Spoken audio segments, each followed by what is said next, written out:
Bonjour, my name is Thibaut Beaujeau and I'm the president of the French-New Zealand Chamber of Commerce. For 35 years, our non-for-profit organization is supporting the trade between New Zealand, France, and the French Pacific. Today, it's my great pleasure to introduce you to Ariane Gonzalez, Trade Commissioner for New Zealand Trade and Enterprise in France. Bonjour Ariane and welcome. Bonjour Thibaut, and thanks for inviting me for this interview. Thank you for being with us that early in the morning. Could you tell us a bit about New Zealand Trade and Enterprise and your presence in France? Sure. New Zealand Trade and Enterprise, also known as Te Taurapa Tuhono, is the government agency in charge of supporting New Zealand businesses' growth abroad. So we use our knowledge, we use our international networks to provide advice, market intelligence, and connections to help New Zealand exporters make the most informed decisions possible. We also try to connect international businesses, so big French multinational companies, for example, or smaller ones, and foreign investors to high-value growth opportunities in New Zealand. Overall, our goal is to boost New Zealand's economy through helping our New Zealand businesses to grow. Cool. And speaking about New Zealand businesses, what are the main New Zealand businesses and industries exporting or operating in France? So what's interesting, Thibaut, is that many, in fact, New Zealand companies are present in a way in France, whether they have direct subsidiaries in market or whether they operate through agents and distributors. And it's a big variety of sectors. That's the thing with France. There are many opportunities if you tackle the right market segment. So I've seen over the years, of course, food and beverages that are exported massively from New Zealand to all over the world are very present in France. And you can see great companies like Zespri, but also more and more wine companies like Villa Maria, Imapere, or you know, all the French-owned brands from Pernod Ricard and Moët Hennessy as well, the Brancott Estates, and many other brands. The creative sector is also well represented, what we call the creative sector, so consumption brands, you know, whether it's baby shoes from Bobex or the Phil and Ted's trolley, or the Systema Plastics lunchboxes, Icebreaker clothes, just a few examples, and I'm sure I'm forgetting many of them. Health sector, which is quite right timing to talk about health.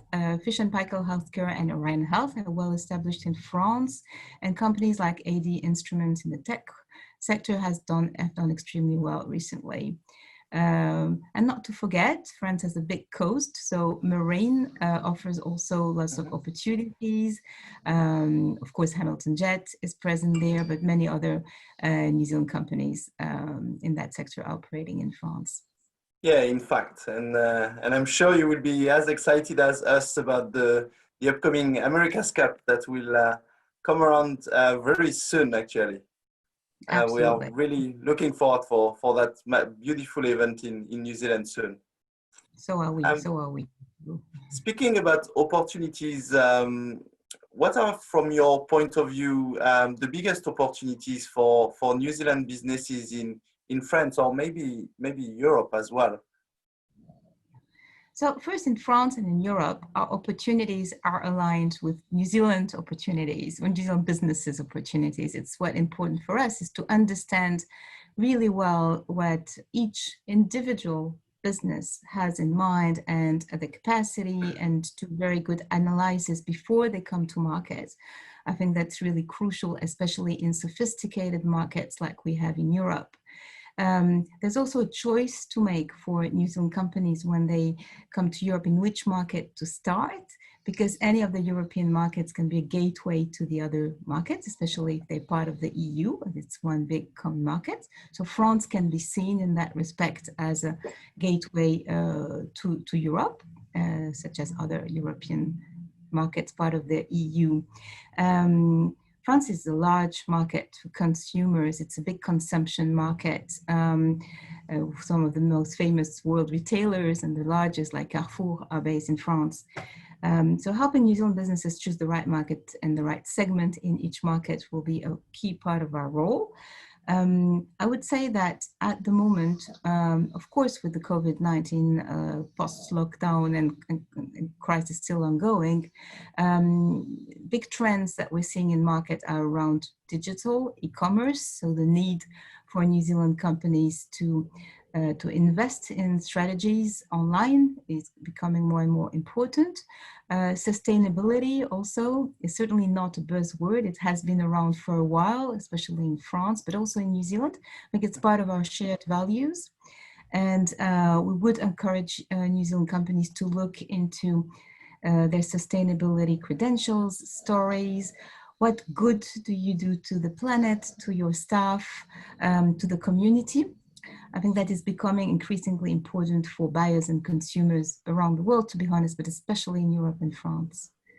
Yeah, that's right. And especially in France, I think New Zealand is very well known and recognized as a clean country, really close to all the causes such as climate change and sustainability. So there is probably opportunity in that space for New Zealand companies and New Zealand products on the French market. What learnings and advice would you share with a New Zealand company that's willing to do business or export to France? I think it's the advice hasn't changed with COVID-19 crisis. It's be prepared. And now is even more the right time to get very good, accurate information before making a move, whether you want to enter the market or whether you want to grow your business. It's really know as much as possible about your ecosystem, what's going on with your agents, distributors. How can you get closer to the market in that difficult time for traveling? Be innovative, try to find ways to keep in touch with your partners in market or to develop new business. Even more crucial now than before to work with the right partners, to take time to select them, to find a way to maintain these relationships. Yeah, so there are opportunities in France, absolutely. Consumption levels are back to almost normal now. So in high value niche segments of the market, there are rooms for companies who know how to position themselves, how to tell the story. So my key advice will be prepared, go online, have a look at the new NZTE website, the mynzte.gov.nz. There is loads of new, excellent, accurate content on international markets, but not only, on the different steps you need to be successful internationally. Yeah, thank you. And in fact, I was able to cruise on the new website lately, and it's really outstanding what you guys have been able to put together. Ariane, merci beaucoup. Thank you very much. We really appreciate your time with us today. We wish you all the best with the end of the tail of this COVID-19 situation at the moment in France. And as always, if you wish to learn more about opportunities to do business in France and Europe, please feel free to get in touch with our partners at NZTE or with us directly over the next few weeks, and we'll be happy to assist. So thank you very much. Merci Ariane. À très bientôt. Merci beaucoup Thibaut. Thank you so much. Bye-bye. Bye.